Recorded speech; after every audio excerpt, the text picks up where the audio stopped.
The conference room smelled like leather and old money. For generations of Richardson family portraits lined the mahogany walls. Everyone except me. I sat at the end of the table, same seat I'd occupied for 3 years. The invisible chair. Let's begin. Dad adjusted his reading glasses. First item, foundation board restructuring. My stomach dropped. Board restructuring wasn't on the agenda I'd received. My brother Andrew sat at Dad's right, smirking. My sister Victoria typed notes beside Mom. I was 32. Andrew was 28. Victoria was 26. Only one of us wasn't actually on the foundation board despite attending every meeting. We're implementing new board requirements, Dad announced. MBA or equivalent, domestic residence 10 months annually, active participation in family business networks. Every requirement I didn't meet. Every requirement designed to exclude me. You're voting me out. We're establishing professional standards, Andrew said. Your humanitarian work is nice, Emma, but it doesn't align with the Richardson legacy. Building wells in Uganda doesn't elevate the family name. Family image matters, Dad declared. The foundation's centennial is next year. We need board members who represent success and prestige. Not charity workers living in studio apartments. Victoria didn't look up from her tablet. When I tell people my sister lives in Africa half the year, they don't know what to say. It's awkward. The work I do saves lives. I'm sure it does, dear. Mom's smile was tight. But perhaps this is an opportunity to work on yourself. To consider whether your current path is sustainable. Maybe focus on something more suitable for the Richardson name. Work on myself. Translation, become someone they weren't embarrassed by. We'll vote now. Dad distributed ballots. All in favor of the new requirements, which result in Emma's removal from foundation activities. I didn't bother voting. The outcome was predetermined. Motion passes 4-1. Dad collected the ballots. Emma, effective immediately, you're removed from the foundation board. We'll announce it as mutual pursuit of different philanthropic directions. We'd prefer you didn't discuss this publicly, Victoria added. The centennial planning is delicate. We don't need family drama. Andrew leaned back, satisfied. Oh, and Emma? The September gala? Family and major donors only. Given your new non-board status, it might be awkward if you attended. I stood gathering my bag. 32 years of waiting for them to see me. Waiting for them to value substance over appearance. I was done waiting. Anything else? My voice was steady despite the rage building in my chest. Just. Dad hesitated.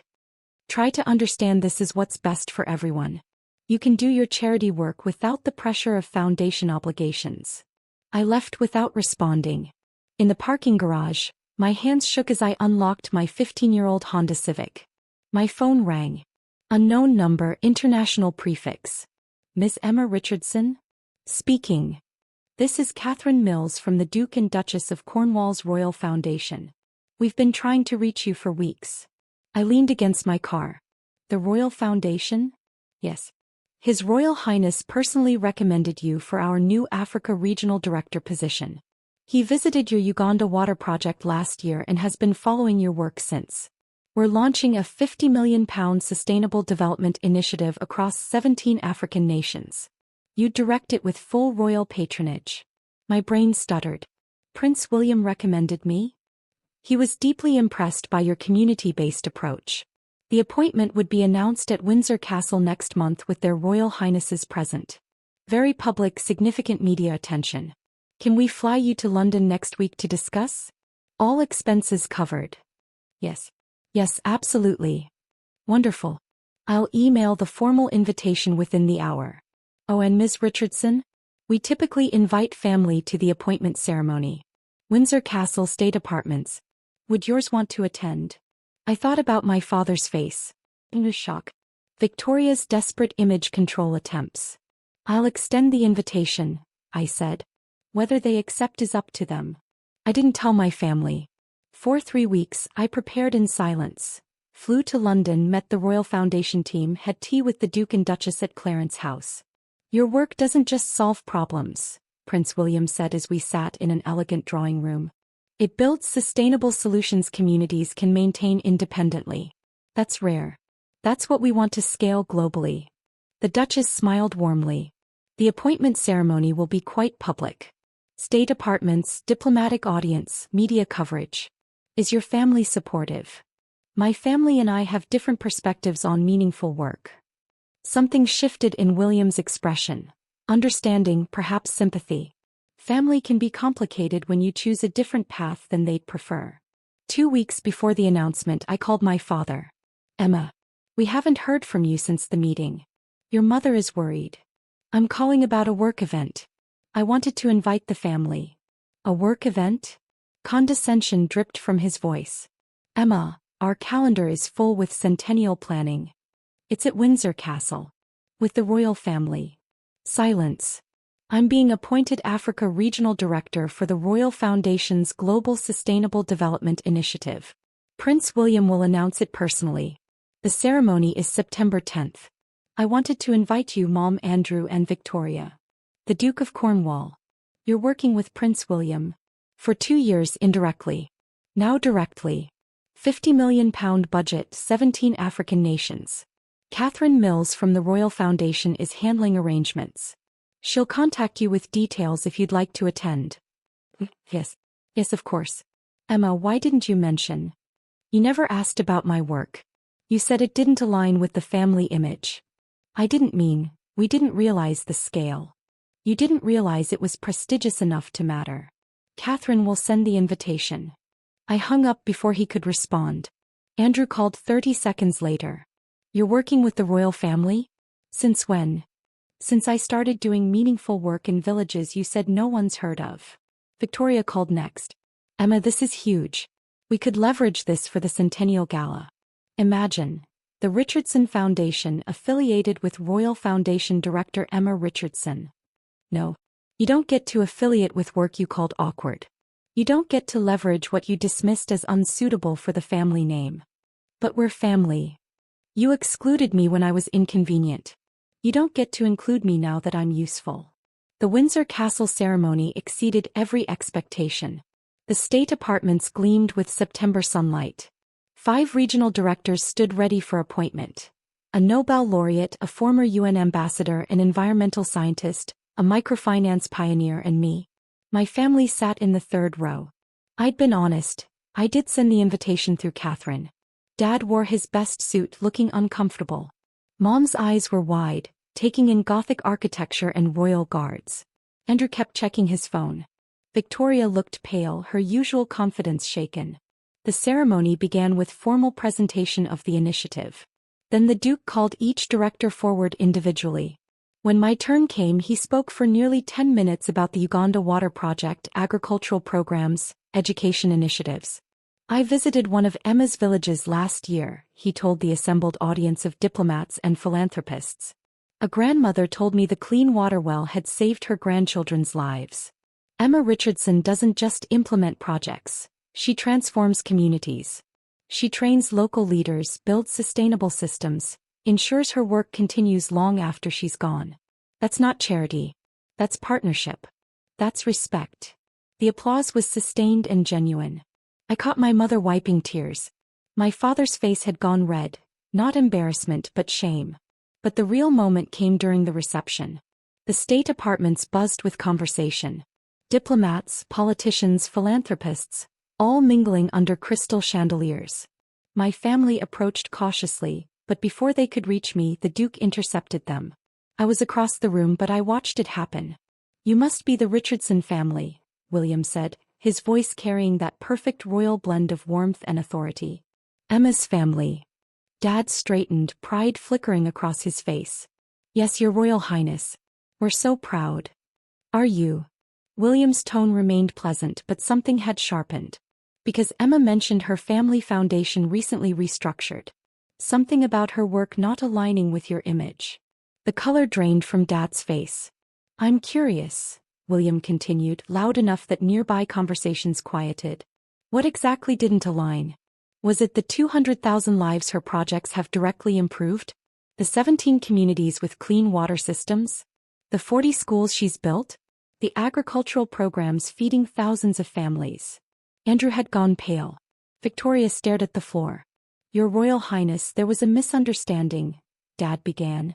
A misunderstanding where you voted her off your foundation board because her humanitarian work was awkward to explain at dinner parties? William's smile never wavered, but his eyes were steel. Yes, Emma mentioned that too. Mom made a small sound of distress. Here's what I find remarkable, William said, and now the entire reception area had gone quiet, everyone listening. Emma Richardson has spent a decade creating sustainable change across 3 continents.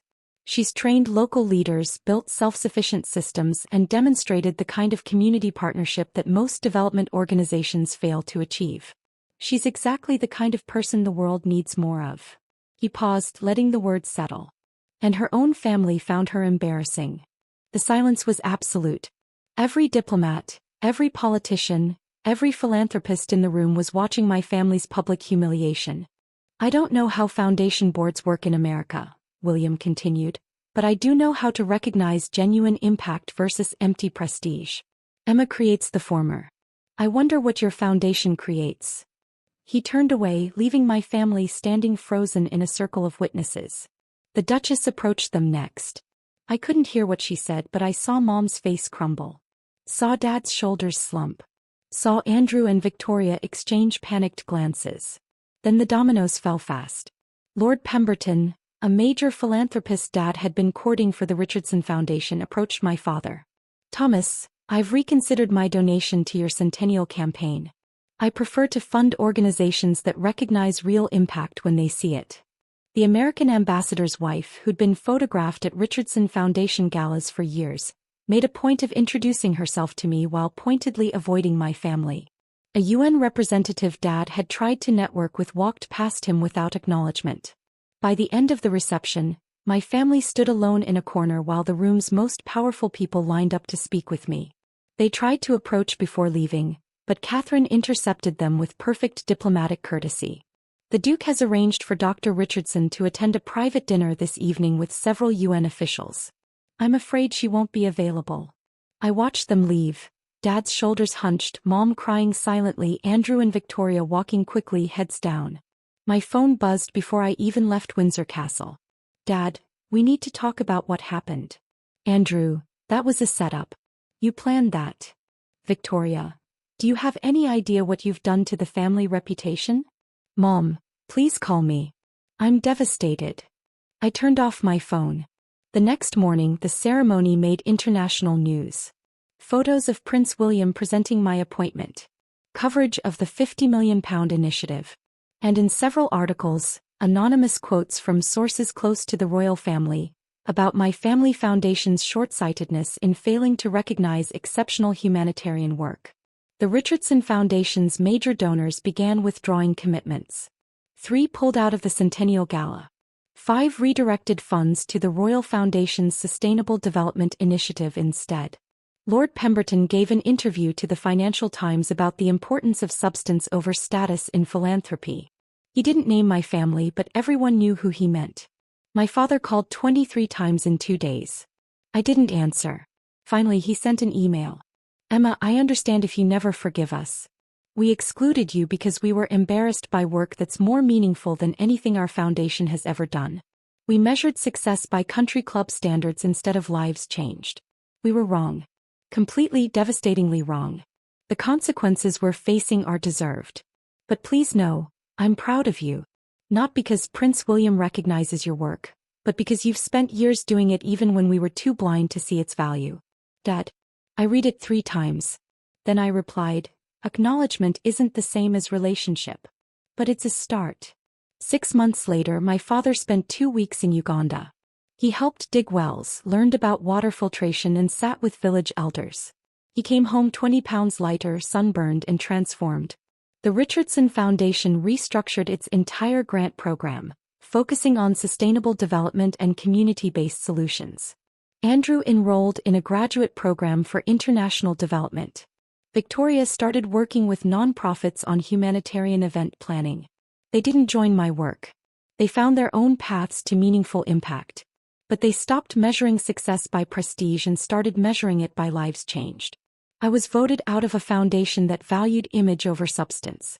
I built a legacy that transformed communities and saved lives. And when the royal family validated that work in front of the world's most powerful people, my family finally understood what they'd dismissed. Sometimes the best consequence isn't revenge. It's watching people realize exactly what they lost, and knowing you don't need their approval anymore. I didn't need the Richardson Foundation's board seat. I had the Royal Foundation's partnership, £50 million in resources, and 17 African nations where my work actually mattered. And in the end, only one of those things required me to work on myself. The other just required them to finally open their eyes.